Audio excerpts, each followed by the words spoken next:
Wat 2 jaar als grap begon, is nou serieus. De Hoeve is cultureel haardwarp 2018. De stellingwerven hebben altijd een beetje het gevoel dat ze een beetje bij Friesland bungelen. En dat is natuurlijk vanuit oudsher en met de taalstrijd. Hè, toen het Fries op de squaal jong worden moesten, nou, toen winnen ze hier natuurlijk net blied. En dat wonen ze beslist net. Dus er is ook wel wat strijdwest. En wij zijn we willen eigenlijk de verbintenis letten tussen het Fries en de stellingwerven. Wij jaren bij Friesland en Friesland wil u zo vast heel graag bij haar. Dus vandaar. Nou, dat hebben we onder andere die met Broggepop, met Frieske en Stellingwerfse bands. Daar hebben we, een paar weken geleden hebben we dat gedaan. En we zijn daar wel weer die verbintenis met litten. Het broest dus al in het dorp. Er is een kunstwerk maken dat activiteiten houden worden. Een ludiek bouwwerk met een serieuze ondertoon. Want de Hoeve wil nieuwe huizen bouwen kunnen. Maar dat mag nou net. Het is een huis, maar ook weer niet. Je moet er ook een heleboel bij fantaseren. Maar als je goed kijkt, dan staat er iets van een huis met deuren. En het is ook de bedoeling dat je van binnenuit, dat er overal dat je er doorheen kunt kijken. Wij willen graag vanuit de Hoeve naar een ander dorp kijken. We willen iedereen uitnodigen om hier te komen met onze activiteiten.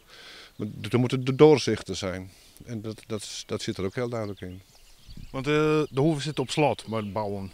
Ja, we hebben geen contingenten meer zoals het heet. We mogen niet bouwen, maar we willen heel graag. En we willen niet zo groot als Wolvenga of Noordwolde of zelfs Oldenholpa. Maar als er nou ieder jaar een huis, misschien 2, bij kunnen komen. En dat doen we ook allemaal een beetje om de Klerter, dat is onze basisschool, in stand te houden. Dat we genoeg kinderen hebben. Want die staat toch een klein beetje op de wip.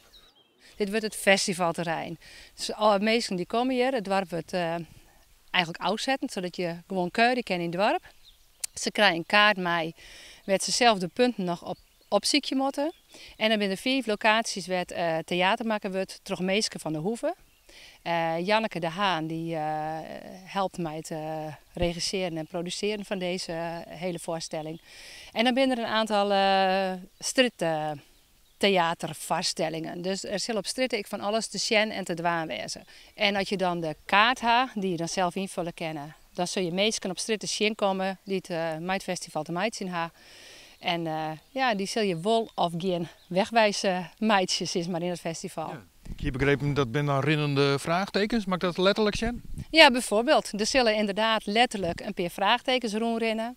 Maar er zal misschien een heel bijzondere, ja, waar wit, een heel bijzondere Komma? Ja, komma wezen. Misschien is er zelfs wel een leuke toiletjuffrouw, we weten het net. Maar dat met al je nog, ja, dat zal wel heel erg spannend worden. In het dorp met een uitsprutsen koorbalcultuur komt ook een manifestatie met jongkoren. Volgend jaar is eigenlijk ons grote, noemen we koren, een manifestatie. Het is de bedoeling dat er ongeveer 20 koren, voornamelijk uit Friesland, hier komen zingen in de Hoeve op locatie. Dat doen we allemaal buiten. We hebben een prachtige mooie omgeving hier, mooie locaties waar koren kunnen zingen. Dat is een van onze hoogtepunten van Culturele Hoofddorp 2018. En dat gaan we nu 20 mei. 20 mei dan is er een klein korenfestival een beetje uitproberen. Dus gaan we ook op een aantal locaties zingen. Daar zingen koren uit de regio hier. Er is een gearwerking met opera Spangeer. Die spelen Takemir Aida. Van al die 20 koren wordt in een projectkoor geestald dat de triomfmars uit Aida dwaan zal. Daar treden ze ook mooi op in Spangeer.